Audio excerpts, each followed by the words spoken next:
All right, so we talked about a randomized selection algorithm, and our goal now was to analyze its time complexity. Since this is a probabilistic analysis, तो हमें थोड़ी सी probability चाहिए. This is a review of the probability. Okay, we started with the definition of a random experiment. Right, so a random experiment is any occurring where there is an uncertainty in its outcome. A sample space is set of all possible outcomes of that experiment. An outcome is a single element of the sample space. Here's an example. We saw it last time.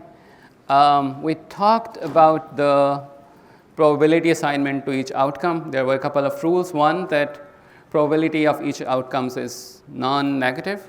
And the second rule was the sum of all probabilities is gonna equal to 1, right? There is one small thing जो हमने last time mention नहीं की थी, we are gonna need it.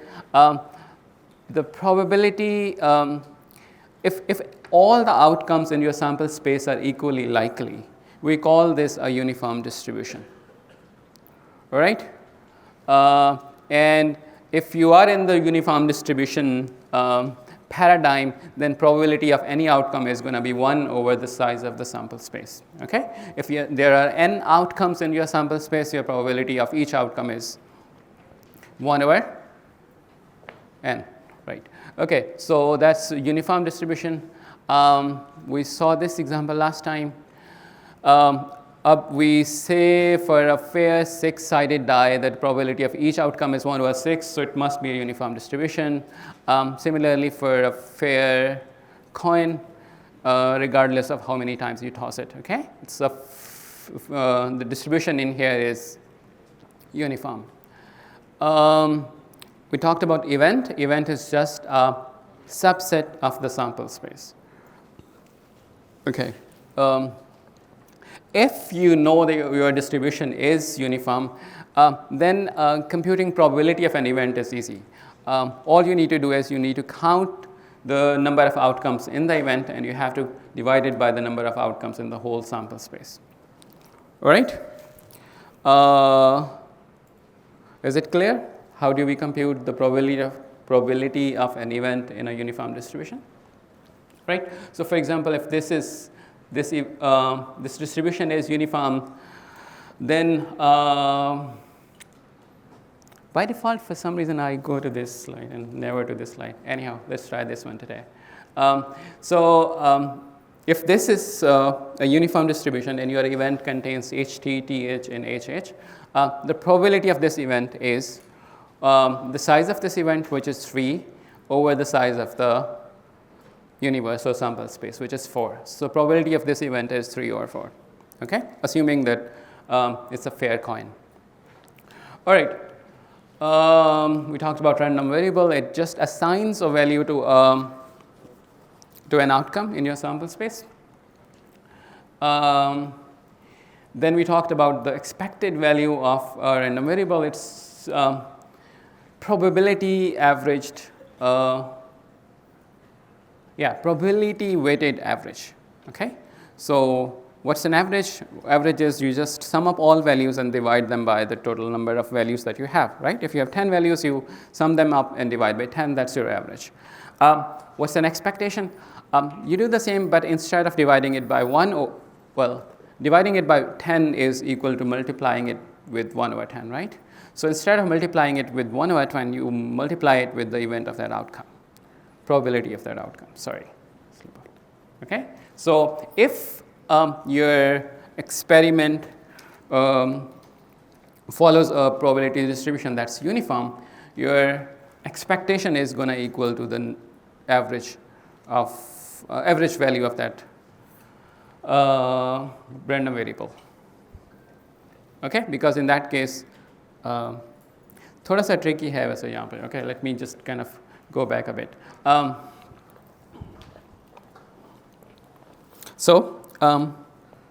The possible values your random variable can take, we call it the range of that random variable. Okay? If all of those values are equally likely, then we have a uniform distribution on that random variable. Okay? This may be different from the probability distribution of the experiment from which you deduced your random variable. All right? But if you have this property that all of the values in the range of a random variable are equally likely, then you have a uniform distribution on that random variable. If you have uniform distribution on a random variable, then its expectation is just its average. All right? Cool. So that's the expected value. We're going to use it. A very useful thing about expectation is its linearity. If you want to compute the expectation of x plus y, and you know how to compute expectation of x, and you know how to compute expectation of y, then you just add them up to get the expectation of x plus y. Okay? That linearly applies to it. I say here, regardless of independence, we don't care about independence today, so we're not going to talk about it. A couple of examples, I guess. Assume your random variable x is the number of heads in a toss of 2 coins. The possible values is 0, 1, and 2. The probability of getting a 0 is 1 over 4. Probability of getting 1 is 1 over 2. And probability of getting 2 is 1 over 4. This is not a uniform distribution within this random variable. Even though the original experiment was a fair experiment with each outcome being equally likely, the values of this random variable are not equally likely. Okay? So, for example, the probability of x being equal to 1 is more than the probability of x being equal to 0. All right? Does everyone see why this is 1 over 2 and why this is 1 over 4? Yes? Raise hand if you see why this is so. Okay. Okay, enough crowd. Okay. Okay. So, remember that you are tossing 2 coins. Okay, so your outcomes are head, head, head, tail, tail, head, and tail, tail. There are 2 outcomes within this experiment where the number of heads are, what does it say?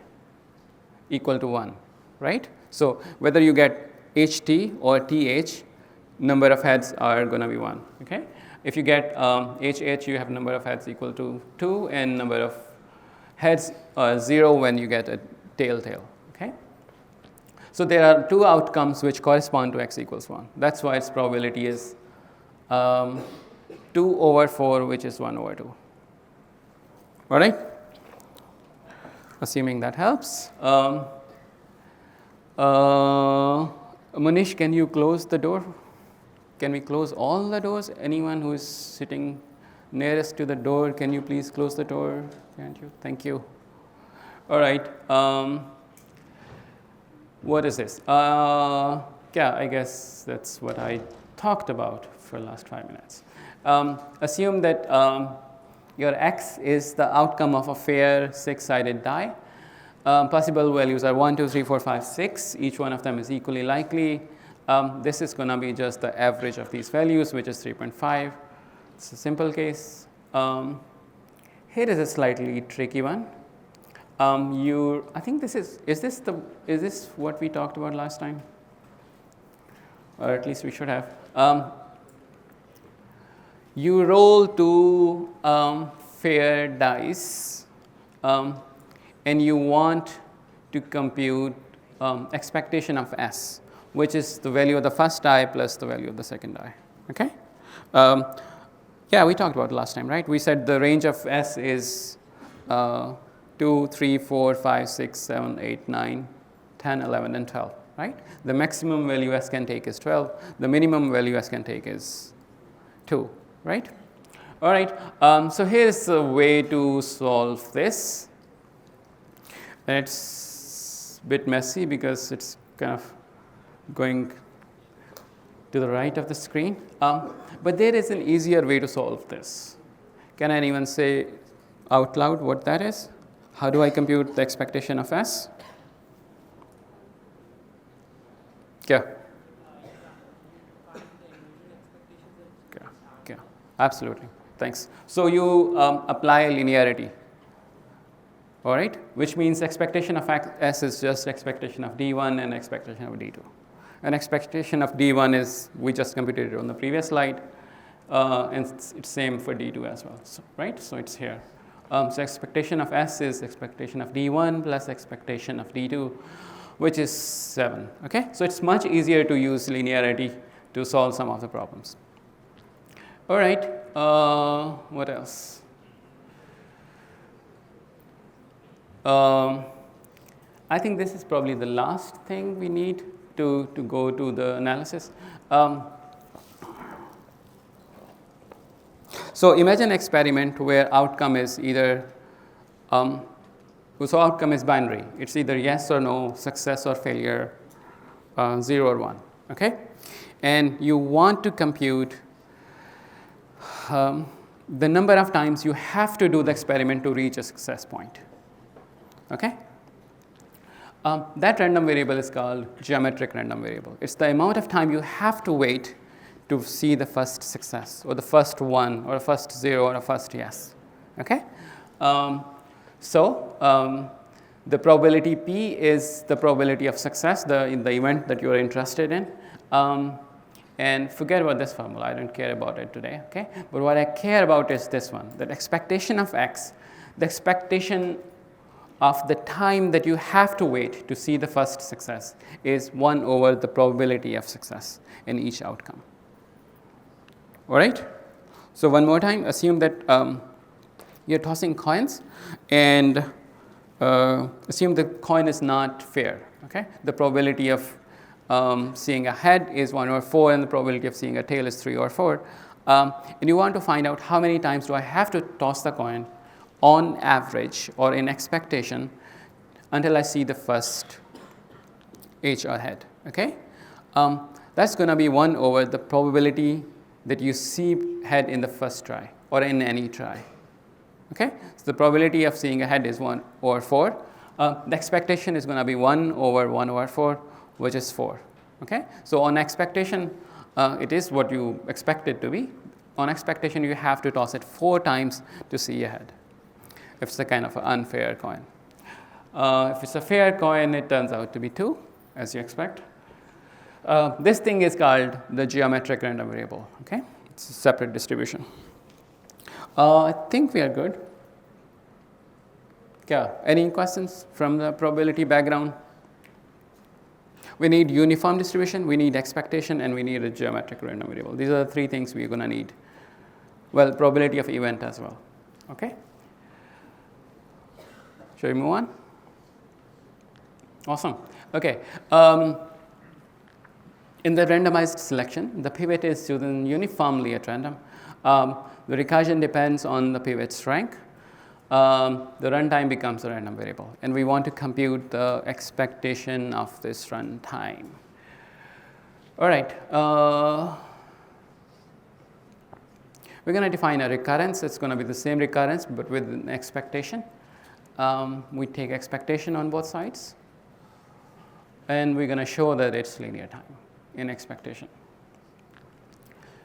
This is your algorithm with a slight twist. Okay? This is the generic algorithm.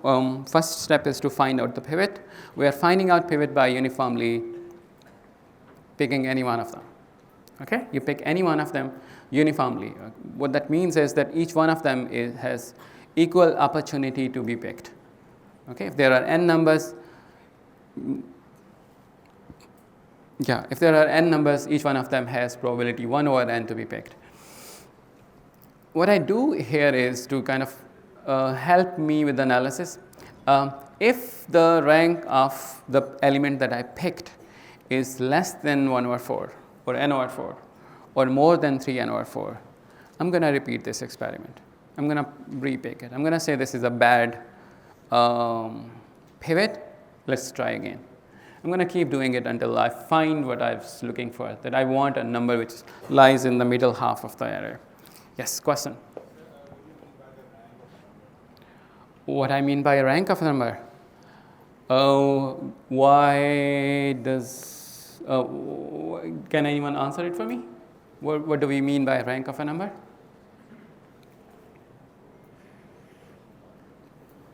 What do we mean by rank of a number? We talked about it, right? In the first class. Okay? It's just 2, hence 3.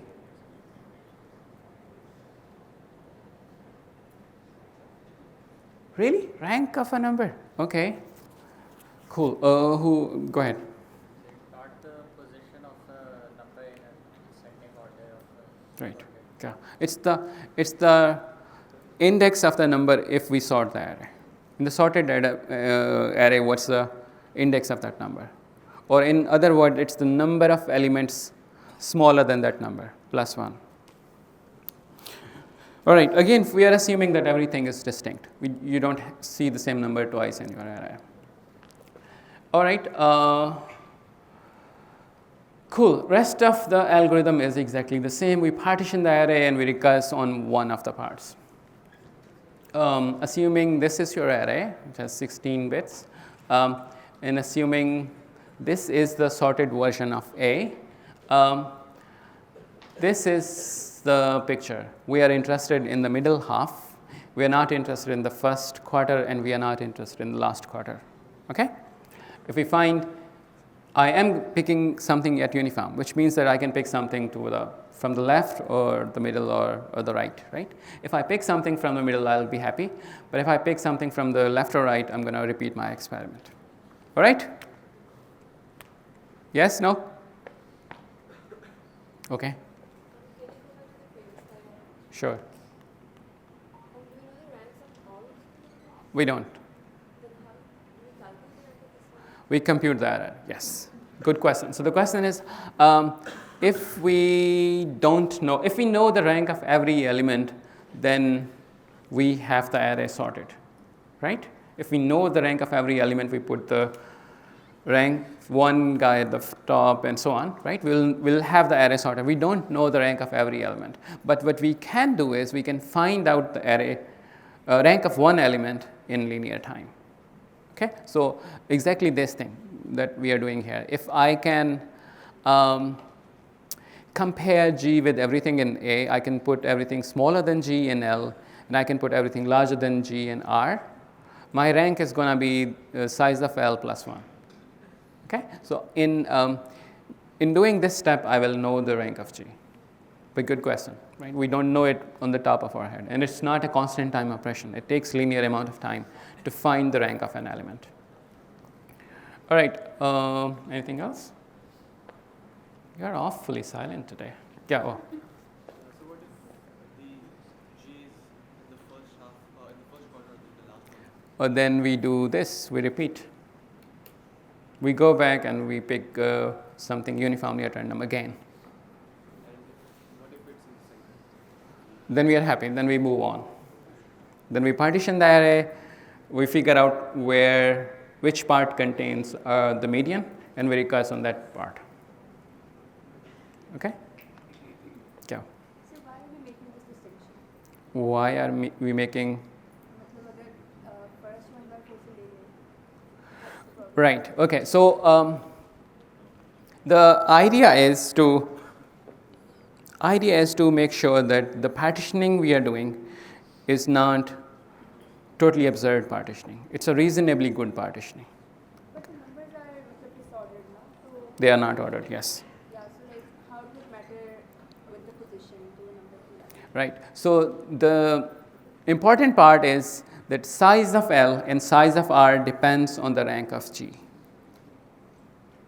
Okay? If the rank of G is, for example, 1, there's not going to be anything in L. Everything is going to go in R. Right? We will get a huge R. But if the rank of G is as said here, then I know that both L and R are reasonably small. Okay? That's the goal. We want to make sure that each partition is reasonably small. Something we manufactured when we were doing median of median, right? In median of median, we made sure that each of the partition contains at most 7 over 10 things. We are doing something similar here. Yeah. So it's written that if it's between the first, it's after the 25% of the array and the 75% of the array. So it says that if rank is less than n over 4 or rank is more than 3 n over 4, then I repeat.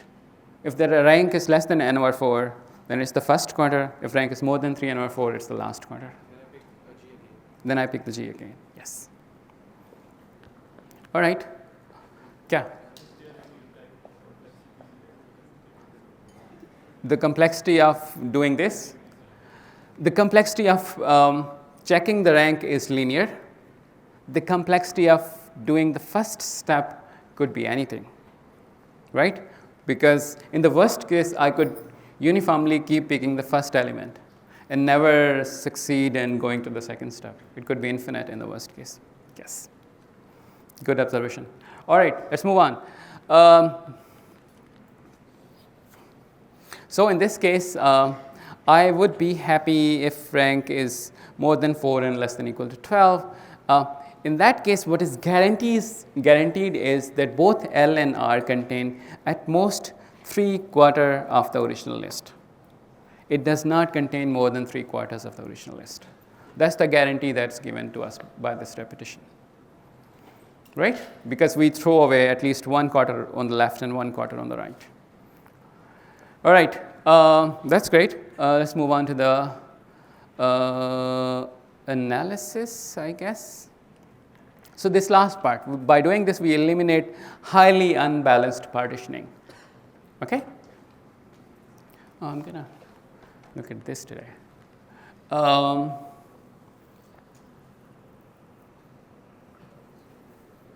Read through this and let me know if you understand what's going on here.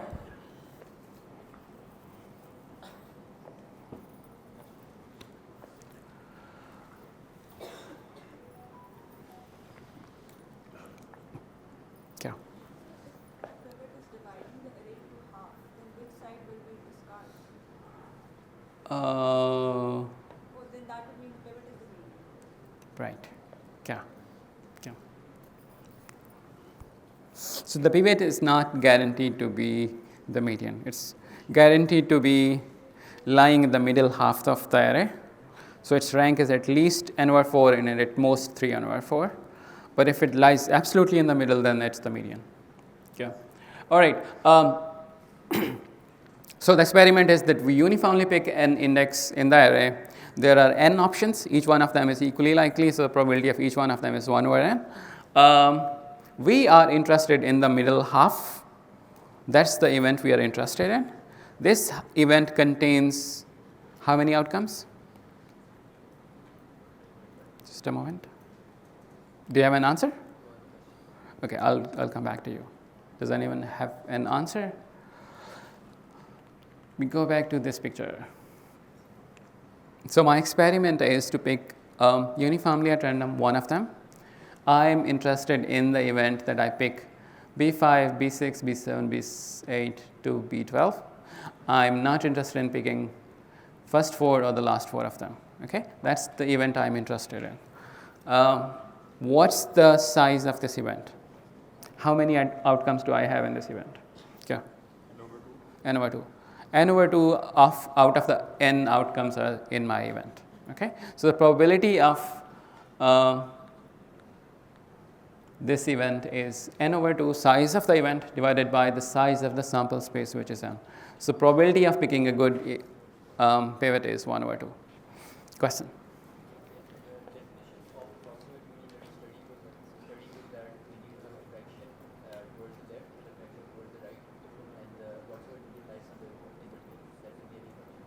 Right. Right. So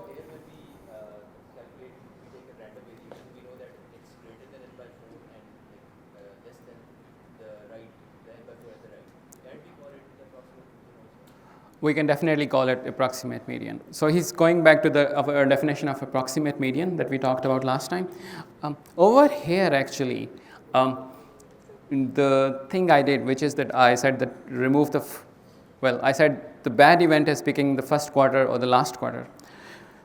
That's my choice. You can actually pick any constant you want. You can say that this fraction, for example, 1/10 to the left and 1/10 to the right is bad event, and everything else is good, is also fine. That's also going to work. So any fraction is going to work here. This is a fraction that works. I picked one of it. So n over 10 will also work here.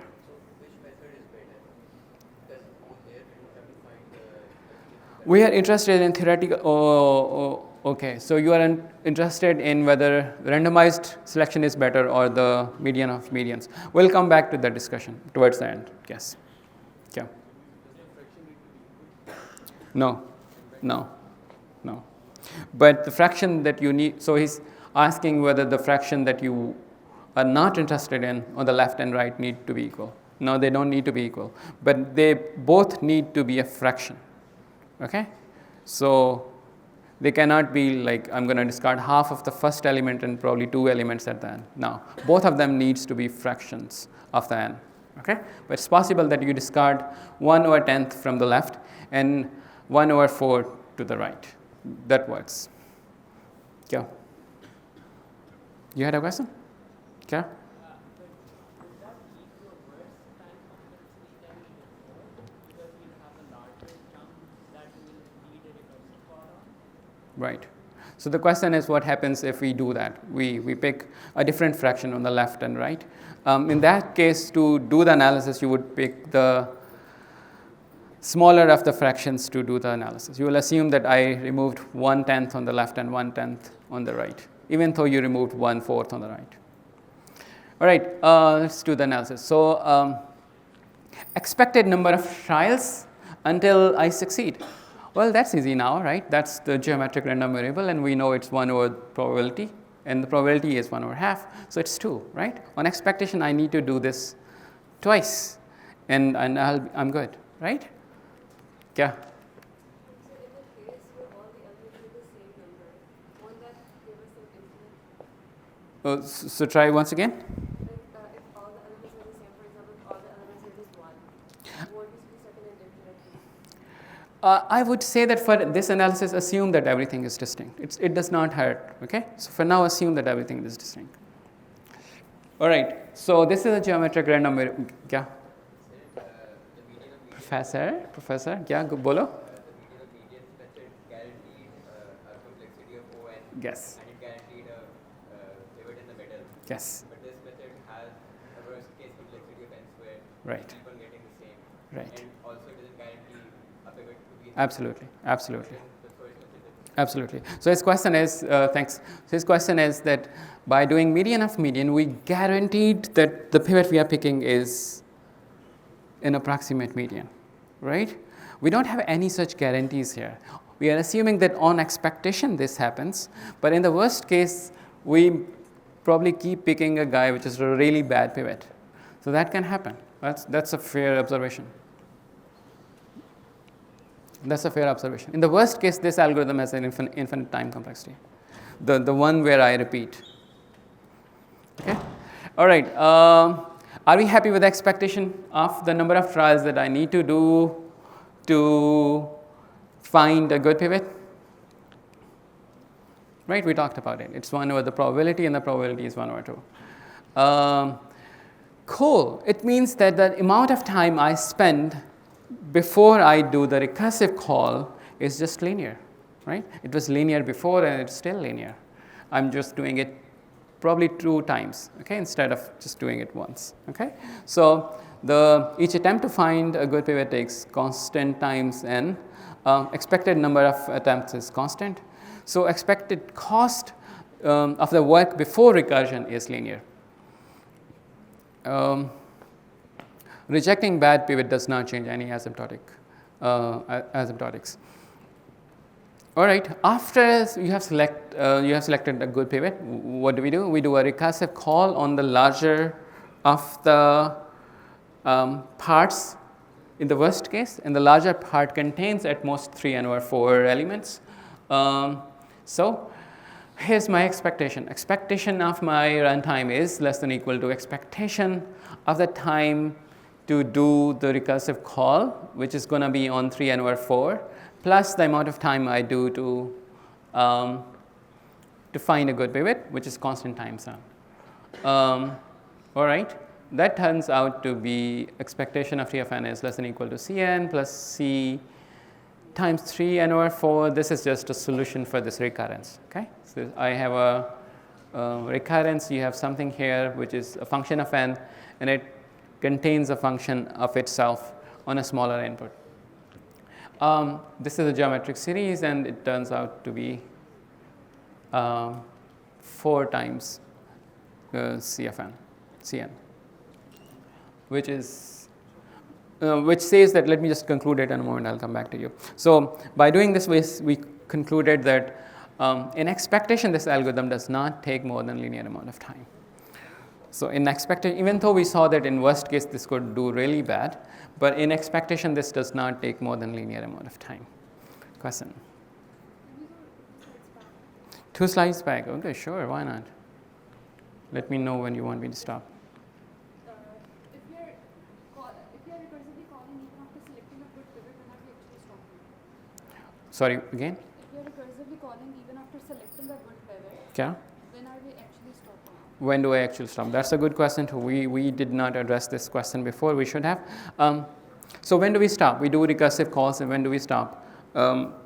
My assumption was this was kind of clear, but what we do is when we have a small enough input, we kind of do a sorting or whatever we need to do to find the median or kth element, and then we return it. In this case, you can assume that 10 is small enough input. If your n is less than or equal to 10, what you do is you sort it doing whatever sorting algorithm you know, and then return the kth element. We do the same for the median of medians algorithm as well, because we are doing the recursive calls there. If the number of elements in my input is less than 10 or 100, whichever constant you prefer, you stop and you do a brute force algorithm or a sorting or whatever you need to do, and then you return the kth element that you're interested in. Most middle part of the array by removing everything else. Right, right, yeah. And each step you are kind of removing quarter on the left, quarter on the right, and then recursing, and you have to do it a constant number of times until your input is small enough that you can brute force it. Yeah. So can we do a dry run of this? Okay. I actually did it. But I did a comparison of this with the median of median algorithm. That probably helps your question as well, and yours as well. All right. But for now, are we happy with the expected runtime analysis of this algorithm? Do you feel comfortable that if I give you a similar algorithm with some probability in it, you will be able to do a probabilistic or expected runtime analysis? If not, now is the time to ask questions. Yeah. Okay, you need to be more specific than that. All right, so let me kind of write down the algorithm for you, because the algorithm is on slide 22 and this is slide 222, okay? Let me just kind of summarize the algorithm. So my algorithm was, to be kind of concise here, find pivot. We called it G. I'm assuming that you know that G is a good pivot. Uske baad construct L or partition.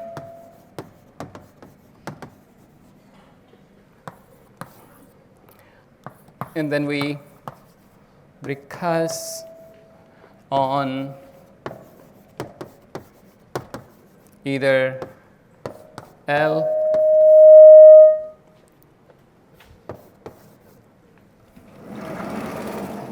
all right. So that's our algorithm, right?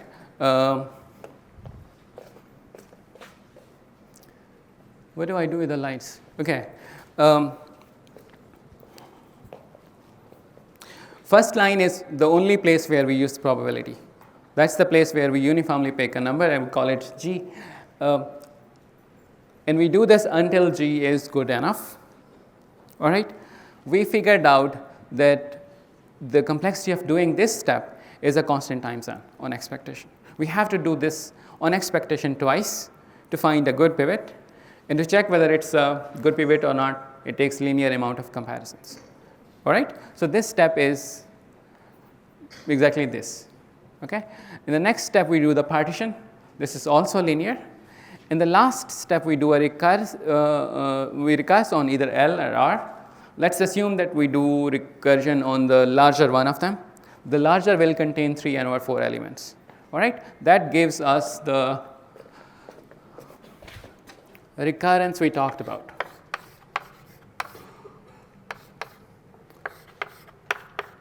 expectation of TFN, expectation of T of 3n over 4 plus a constant time zone. All right? And that we know is equal to this. Okay? You had a question. You had a question? Yeah. So I was going to ask, like the first step, we are either going to find the pivot by median of medians or by random selection. Right. So these are two approaches. One was we did median of median, and the second one was to uniformly do it. So when we use, How do we prefer one over the other? That I'm going to talk about in a moment. Any other questions? Right. So theoretically,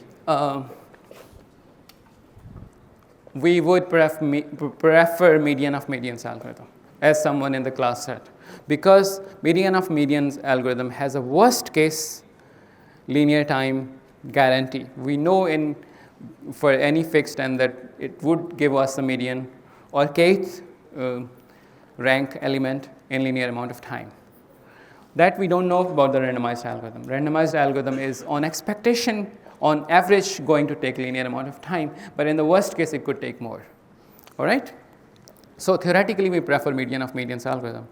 But it turns out practically, this algorithm is usually much faster than the median of medians algorithm.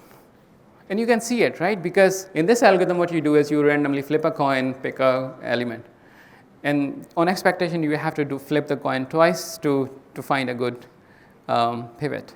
In the median of medians case, you have to do serious amount of work to actually find a pivot. You have to divide that into chunks, sort them, find their medians, find the median of median, and then do the partition, right? So there is a serious amount of work that's required to find pivot in the median of medians algorithm. So in reality, this randomized algorithm does much better. But you can find an instance where median of median algorithm gives you a faster time. So it's a possibility to find an instance where this does worse than the median of median algorithm. But in most real world cases, this is a better algorithm. Yeah. C time n is the combined complexity of finding a pivot and doing the partitioning. C times n. C is a constant. I don't know, maybe call it 10n. It represents our ignorance that we don't know how many times we have to do it. Okay? So I'm just using C as a label to stand for some. C is usually, I think, 4 or 5 here. I have to do the first step on average twice, and then I have to do the partition. So it's maybe 4. Yeah.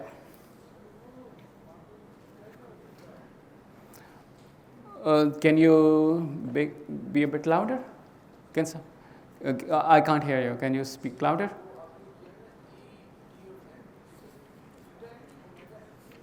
Oh, okay. So the question is whether it's theta n or big O or big omega. So what we proved here and what I have been talking about is an upper bound. I showed you that this does not take more than big O of n time. There is an implied lower bound as well. This algorithm takes at least linear amount of time. It reads the input and it does something on the so the big omega is implied from here. Big O I proved. Combining big O and omega, I get big theta. Okay, so big omega is I just implied it because my list contains n numbers, and I do something with that, right? I take at least linear amount of time to read the list, and then do a partition, right? So I know that the lower bound of this algorithm is linear. That I did not argue about. Slides mein. All right, yeah. Sure.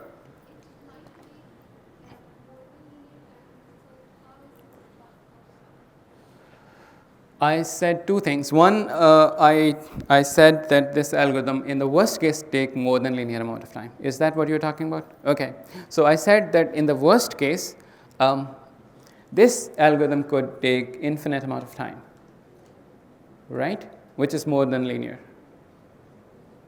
In the worst case, I could just keep picking a pivot and end up being unlucky every single time, right? That's a possibility. All right, yeah. So there was a problem that we encountered in the previous technique as well, where the input, all the elements in the input list are the same, and we made up a solution. Let's not talk about it. Okay, that's not a big problem. You can write a separate routine to deal with it. Okay, the problem is hard enough when you have distinct elements. Okay. But I was trying to say that we can place a linear check in the beginning. Right. You can definitely do it, and that's what we usually do. We write separate use case, corner case lines there. Good. Thanks. Right. Yeah. Last two questions. Yeah. Is this method better practically because we're like assuming here that it always pivot always resides in larger chunks, but practically it can reside in a smaller chunk too, and we can like dismiss the larger chunk. So is this the reason why it's practically better? It's practically better. So the question is, why is this practically better? This is practically better because the median of median takes a lot of linear, but a lot of linear time to find the pivot. This guy does not take that much time to find the pivot. It's just a flip of a coin, right? That's why this is practically more feasible. Yeah, but also the median methods always divide our problem into half. Right. This could practically divide it into like smaller than half or larger than half. Is this the reason? So even median of median does not divide it into half, right? Median of median guarantees that, some fraction of elements are removed, right? But that fraction is different in this algorithm. But that's not the reason. You can keep the same fractions here as well, and this algorithm would still be better. Yeah. Last question.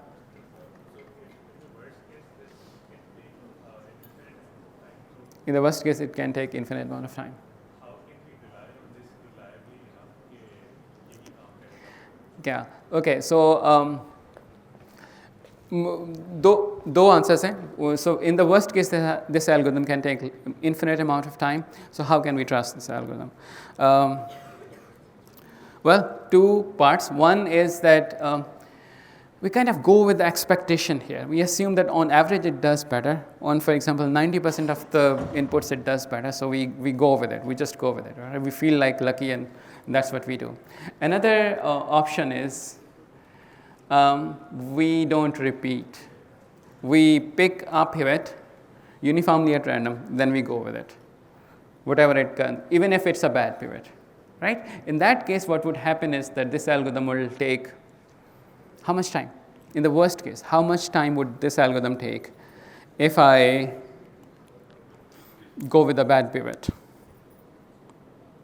This we did, I think, right? Yeah? It always picks the first element and then just recursive on the whole of the problem. Right. Like n minus 1 Yeah. and it keeps on doing that. Yeah. I don't know exactly, but that would be the worst case. That would be the worst case. So in the worst case, you could pick the first guy and recurse on the n minus 1, then pick the first guy, recurse on the n minus 2, pick the third guy and to recurse on the remaining one. So it would be t of n is equal to t of n minus 1 plus some linear amount of time, and that turns out to be n squared. That turns out to be n squared. Okay? So in the worst case, that's what's going to happen. All right. End of discussion. Last comment. If we do this, if we don't repeat picking G, your expected runtime is still the same. It does not change. We did that just to help us with the analysis. I did the complete analysis even when we pick a bad pivot, and it turns out to be linear as well. This is in the slide. You should read this. Okay.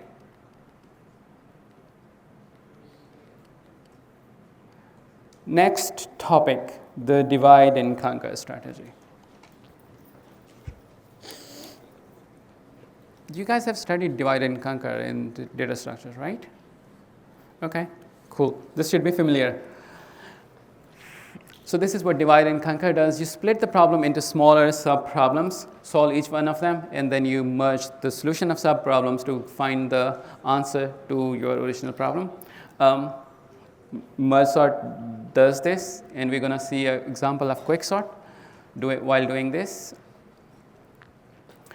Observation here is that we are not discarding anything. We're kind of keeping all of the sub-problems. In contrast to prune and search, you need to be able to distinguish prune and search from divide and conquer because both of these techniques create sub-problems. In the divide and conquer case, what you do is you create sub-problems, solve them, and then merge the solution. In prune and search, what you do is at each step, you discard some of the input as, or some of the solution space as invalid.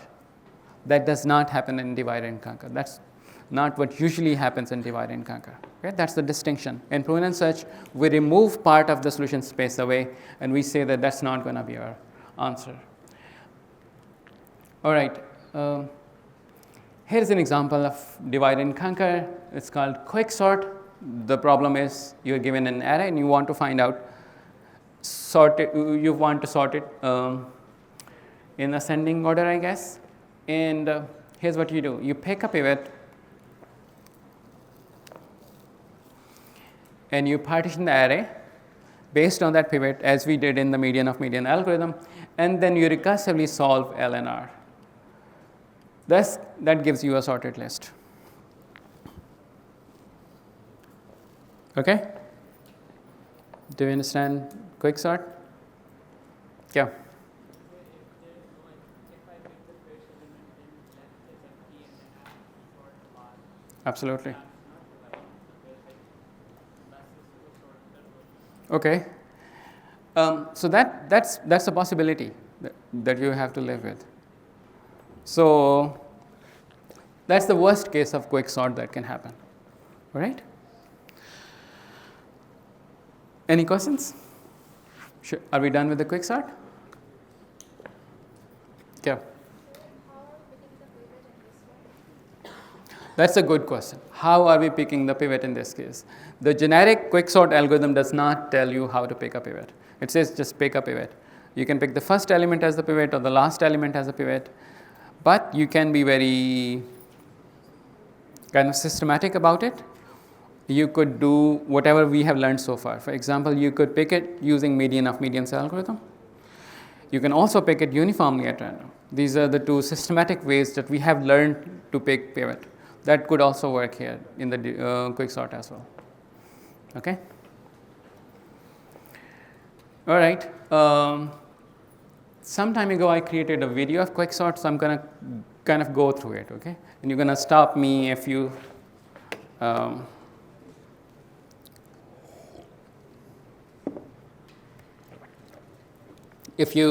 have a question.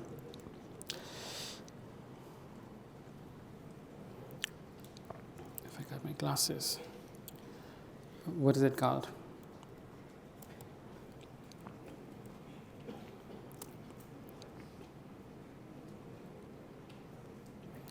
Oh boy.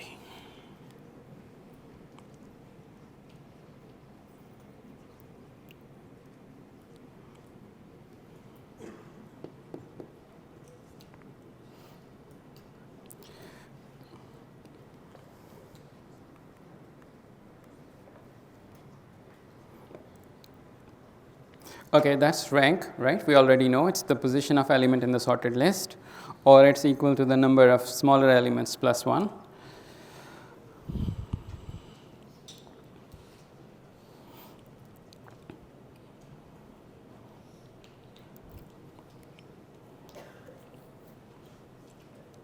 So the idea is that if you know the rank of every element in the array, then you actually have the sorted list. You just put the point or number at its rank's position. So rank implies sorting. If you know how to do rank fast, you know how to do sorting fast. Computing rank is easy. What you do is you compare this with everything else in the array. Everything that's less goes to small. Everything that's big goes to big. And that size of the small plus 1 is the rank of the element.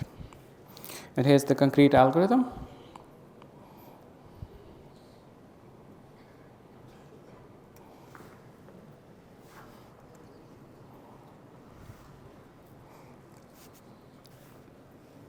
Okay.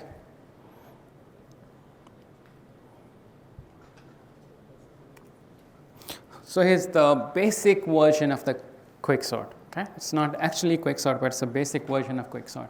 What you do is you compute the rank of each element and put the P at its rank's position. That's going to give you a sorted list, right? Can anyone figure out what's the time complexity of this algorithm? Yeah. N square. Why? Absolutely. You compute the rank for n elements, and to compute rank of one element takes n times, so it's n times n, which is n square. Cool. All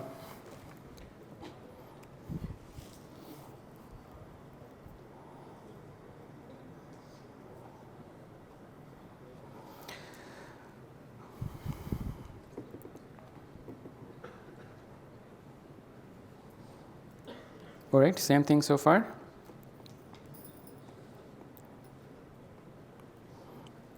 So when you're doing rank comparisons, you compute these S and B. Okay, S is the list of smaller elements, and B is the list of bigger elements. So let's see what happens now.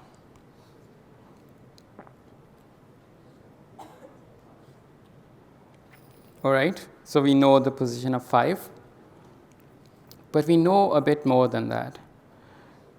We observe this. This is a crucial observation. This is, I think, the observation that's called the QuickSort.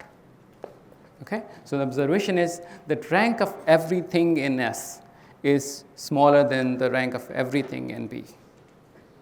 Right? Since everything in S is smaller than 5 and everything in B is larger than 5, everything in B is going to be larger than everything in S. All right? Which means that in future rank computations, I don't need to compare elements of S with elements of B. Does this make sense? This observation is actually QuickSort.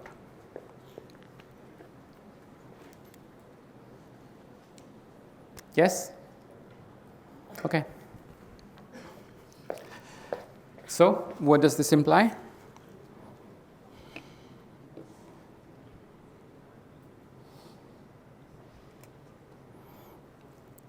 So it implies that S and B are now two separate sorting problems. We can recursively solve them. Okay? This gives us the QuickSort 2, where after doing first rank computation, we do a recursive call on S, we do a recursive call on B, and then we just concatenate them.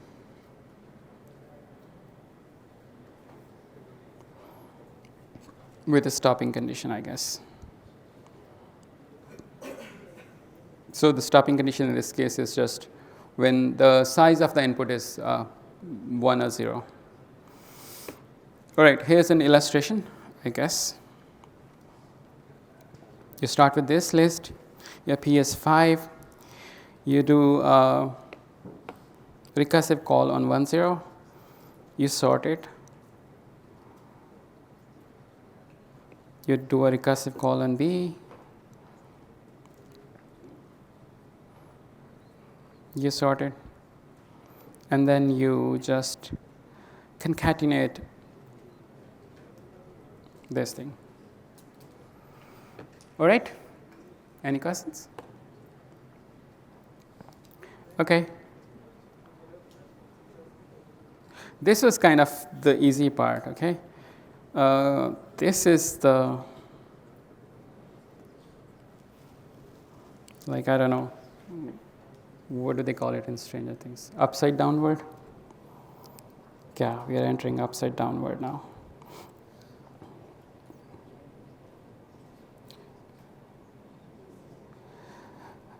the space we allocate for S and B on step 1, do we actually need to do this? Or can we somehow keep it somewhere here?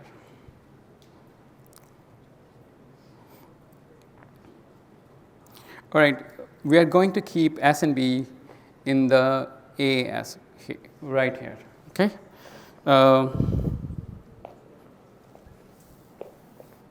Any ideas? How should we do it? Yeah.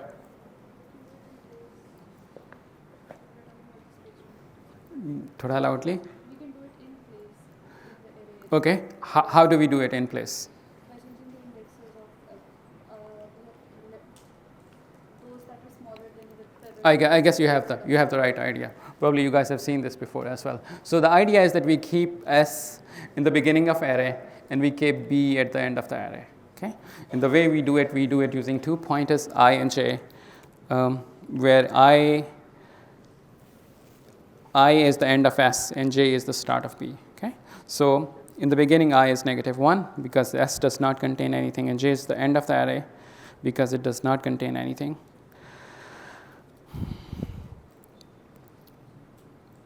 So you compare the pivot. Your pivot is the first element. You compare it with the second element. You compare 5 with 1. 5 is larger, so you have to move 1 to the S, right?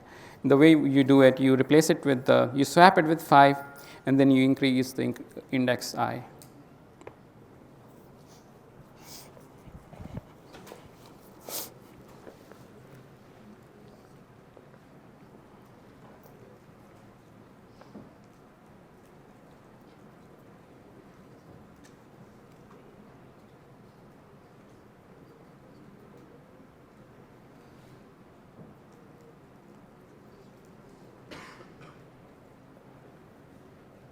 Next, we compare 5 with 0. 0 is smaller, so 0 goes to S. We grow S by incrementing I. And that's it. We have S and we have B, and we haven't used any new array. And that's it. That's how you save space for S and B.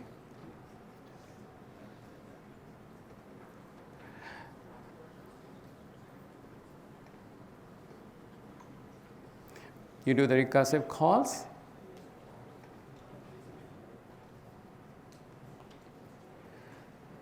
And you add a stopping condition, and that's it.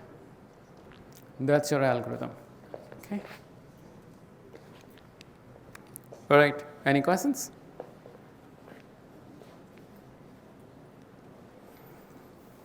I'm going to share the link for the video, but let's quickly analyze the time complexity of this algorithm. Okay. Any questions so far? So,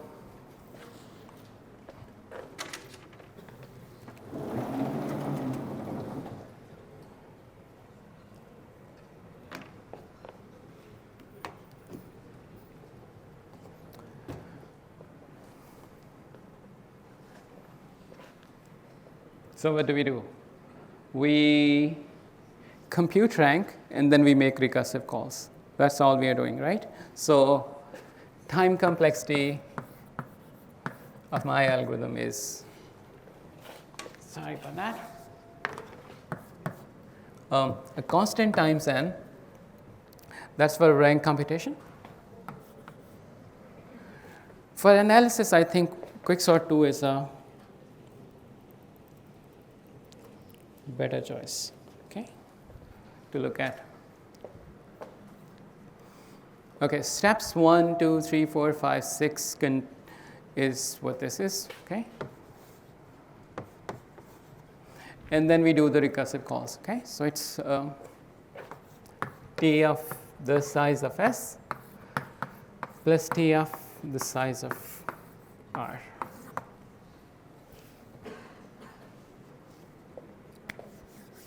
All right. What happens in the worst case? Yeah.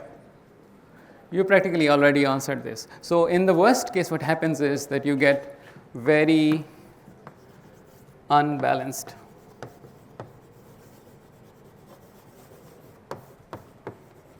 Partition.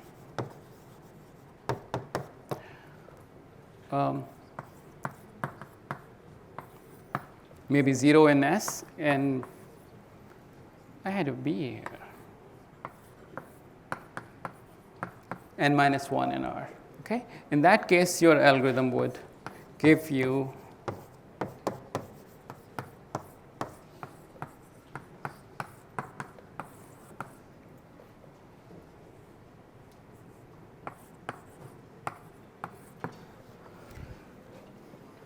right?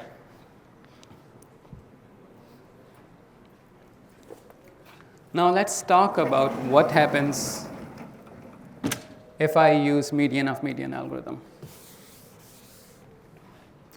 In the step 1, where P is equal to A of 0, if I have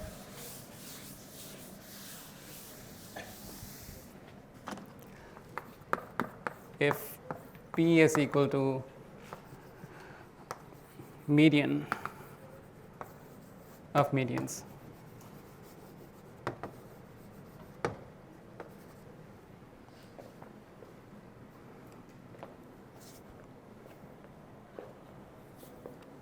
what happens then?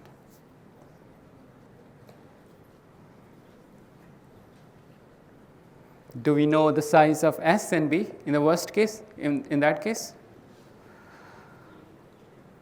Okay. I expect more hands now. You know the answer? Okay. Raise hands if you know the answer. So if P is median of medians, what do I know about S and B or their sizes? Yes? Okay.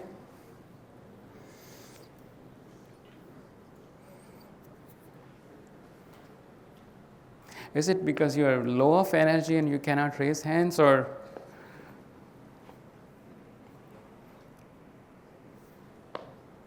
let's try one more time, okay? Raise hands if you know the answer to the question, what's the size of S if P is the median of median?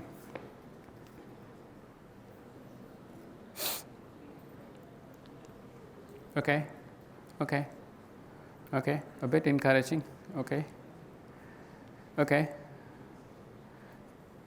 cool, okay, okay.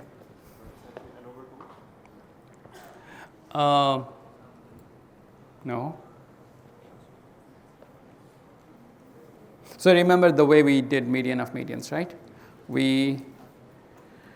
After doing median of median, we had a left part and a right part, and we guaranteed that both part contains at least 3n over 10 elements, right?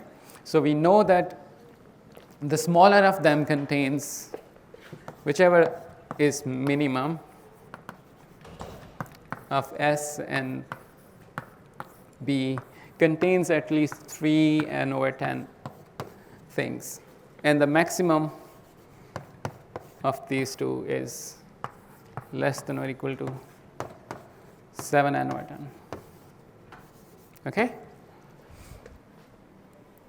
This plugged in here would give you the answer to the homework problem. All right? Yeah.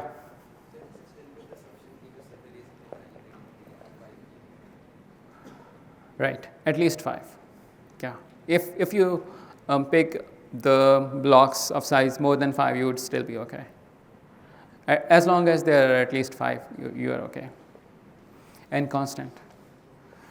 All right. So that's I don't know. What is it? Question 6 or 7 or something in your homework. And how about if P is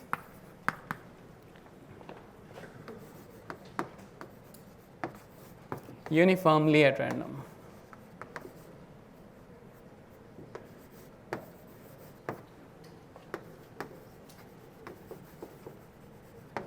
what do we know then?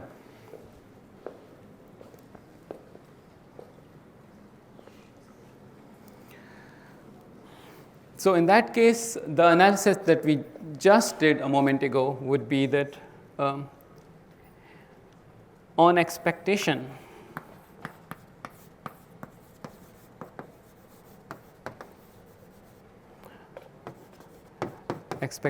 of the size of S and again size of R is less than or equal to 3n over 4. Okay, and this will give you T of n is less than or equal to Cn plus T of n over 4 plus T of 3n over 4. Okay, and this will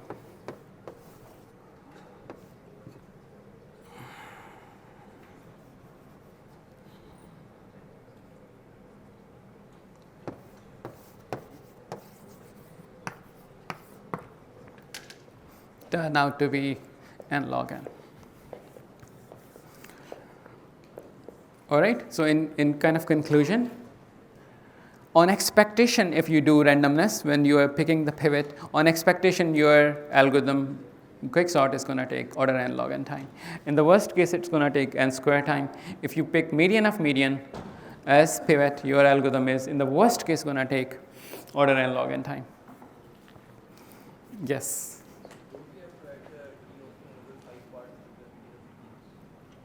So he's asking if we are doing यहाँ पे इसके analysis में. So this we know we can do it in how much time?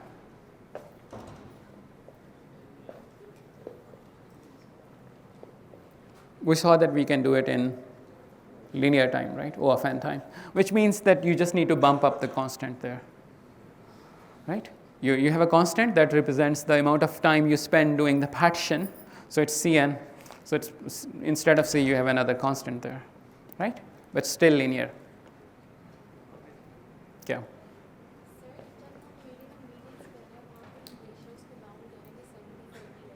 Right. At least itna balance ho. Okay. Yeah. Or you can do it 70 by 30 there as well. But ये वाला हमने चूँकि analysis किया है अभी ये वाला, so this is I think easy for you to kind of digest at the moment. That's why I'm doing 3n over 4, right?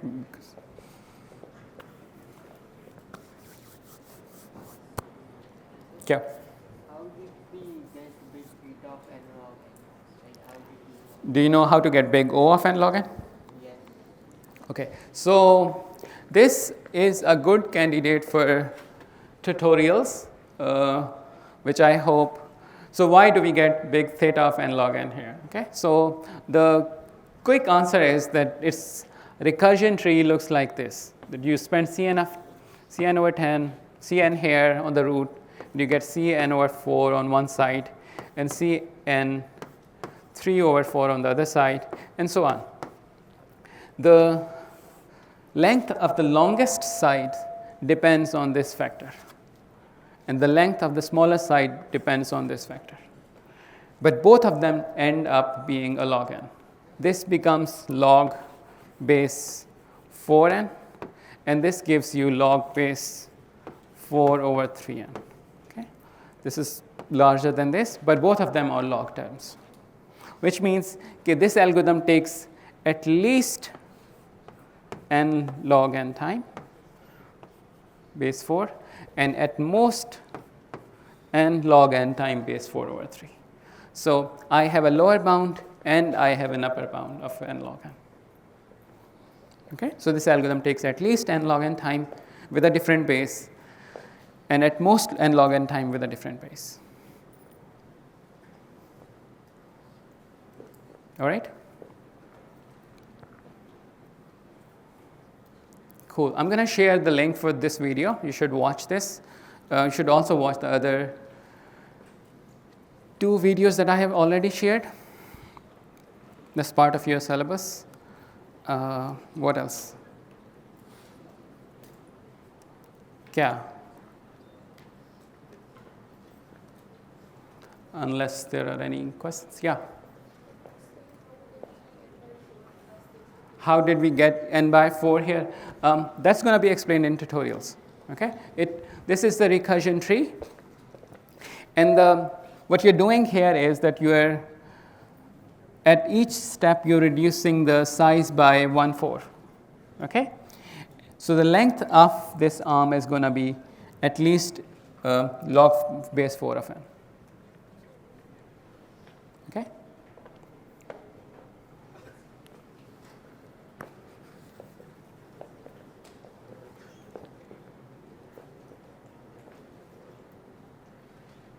All right, I'll see you next Wednesday.